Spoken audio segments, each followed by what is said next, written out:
আসসালামু আলাইকুম সবাইকে। এসএসসি পরীক্ষা 2025 কোন বিষয়ে কত পেলে পাস করবে শিক্ষার্থীরা। হ্যাঁ ভিউয়ার্স, আজকের এই ভিডিওতে এই বিষয়ে বিস্তারিত থাকছে এবং এ টু জেড ইনফরমেশন দিব। সবাইকে মোস্ট ওয়েলকাম আমাদের চ্যানেল এক্সাম রুলসে। যদি ভিউয়ার্স আপনারা নতুন হয়ে থাকেন প্লিজ চ্যানেলটিকে সাবস্ক্রাইব করুন, সাপোর্ট দিন, ভিডিওটাকে শেয়ার করুন বিভিন্ন সোশ্যাল মিডিয়াতে। তো ভিউয়ার চলুন শুরু করা যাক আজকের মূল ইম্পর্টেন্স ভিডিও। ভিউয়ার্স, এসএসসি 2025-এর 5 মার্ক সম্পর্কে আমরা সবাই জানি, কিন্তু সেই 5 মার্কের চেয়েও যদি আপনি অনেক কম নম্বর পেয়ে থাকেন তাহলেও আপনি পাস করতে পারবেন। আমরা বিষয়ভিত্তিক আপনাদের সাবজেক্টের পাশে 5 নম্বর লিখে দিব এবং বিস্তারিত তথ্য বলে দিব কত পেলে পাস করতে পারেন। তাই দেরি না করে সবাই চ্যানেলটিকে সাবস্ক্রাইব করে পাশে থাকুন। যে যেখান থেকে ভিডিও দেখতেছেন সবাইকে হলো সাবস্ক্রাইব করুন। সবাই ফার্স্টে ভিউয়ার্স আমরা বাংলা ফার্স্ট এবং বাংলা সেকেন্ডের ক্ষেত্রে আসি। প্রত্যেকটা সাবজেক্ট নিয়ে লেখা আছে, আমি একটু বিস্তারিত পয়রা বলি তাহলে আপনাদের সুবিধা হবে, ঠিক আছে বুঝতে। এটা আমরা ভিউয়ার্স অনেক কষ্টে বিভিন্ন জায়গাতে কালেক্ট করে অ্যাকুরেট তথ্য আপনাদের সামনে তুলে ধরার চেষ্টা করেছি যেন আপনারা বুঝতে পারেন। Bangla first plus Bangla second দুই পত্র মিলিয়ে পাস করা হবে। এখানে বাংলা প্রথমের এমসিকিউর সাথে বাংলা সেকেন্ডের এমসিকিউ মিলে দুইটা মিলে 20 নাম্বার পাইতে হবে। এখানে কিন্তু 1-2 নাম্বার কম পেয়ে পাস করবেন এরকম না।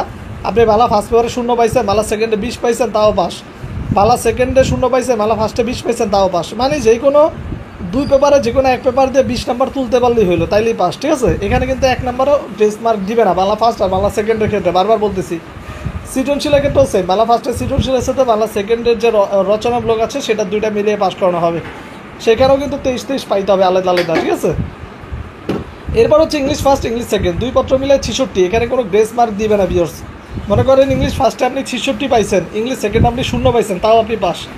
ইংলিশ সেকেন্ডে 20 পাইছেন আর ইংলিশ ফার্স্টে আপনি মনে করেন 43 পাইছেন, তাও 46 পাইছেন, তাও আপনি পাস, ঠিক আছে। কারণ দুই পত্র মিলে 66 পাইতে হবে। এখানে কোনো গ্রেস মার্কের অপশন নাই বাংলা ফার্স্ট আর বাংলা সেকেন্ডের ক্ষেত্রে। দুই পত্র মিলিয়ে পাস করতে হবে। আশা করি বুঝাইতে পারছি, এই দুইটা জিনিস আলাদা।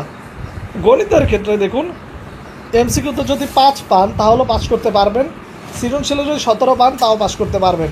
এখন এটা বিষয়টা হচ্ছে কি, আমি একটু বুঝিয়ে বলি। এখানে শর্ত প্রযোজ্য মানে হচ্ছে আপনি সব সাবজেক্টে পাস করছেন, কিন্তু গণিতে এসে একটা সাবজেক্টে হয় আপনি এমসিকিউ 5 পাইছেন, সৃজনশীলে আপনি 30-এর উপরে পাইছেন, মানে 35 বা 40 পাইছেন, তাহলে আপনি পাস করবেন। যদি এমন হয় যে আপনি অন্য 2-3টা সাবজেক্টে ফেল আছে আবার গণিতেও এমসিকিউতে ফেল করছেন, তাইলে কিন্তু পাস করবেন না।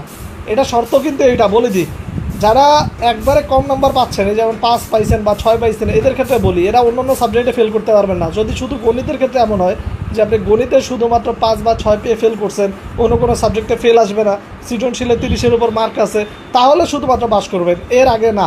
আশা করি বুঝাইতে পারছি।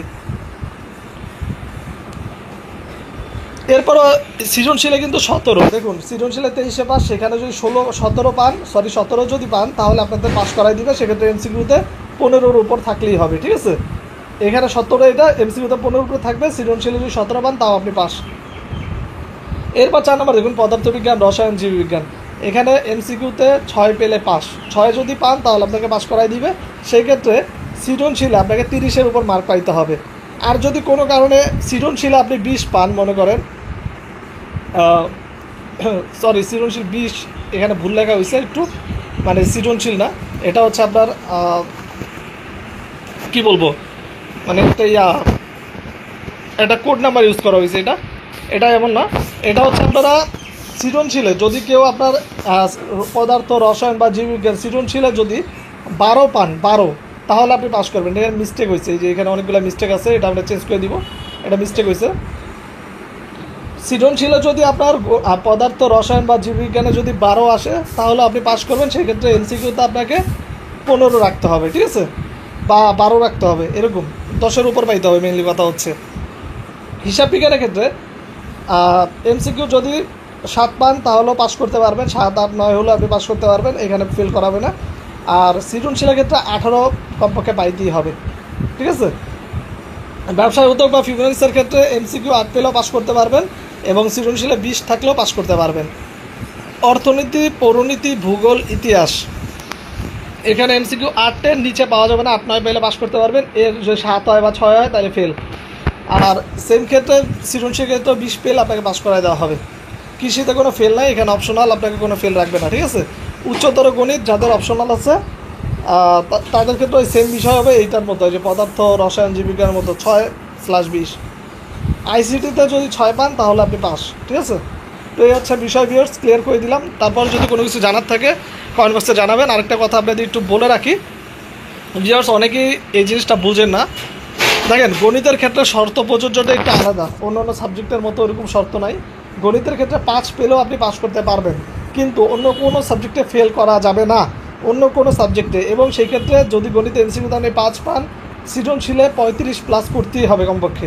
35+ সৃজনশীলে যদি থাকে তাহলে আপনাকে পাস করাবে গণিতে, যদি অন্য অন্য কোনো সাবজেক্টে ফেল না থাকে। নাহলে কিন্তু 5 পেলে পাস করতে পারবেন না, এটা কিন্তু শর্ত প্রযোজ্য এই জন্য লেখা। বাদবাকি সাবজেক্টগুলো যেমন লেখা আছে সেগুলো নর্মালি যদি আপনি নাম্বার তুলতে পারেন তাহলেই পাস। সবাই বলবো চ্যানেলটি সাবস্ক্রাইব করে পাশে থাকুন।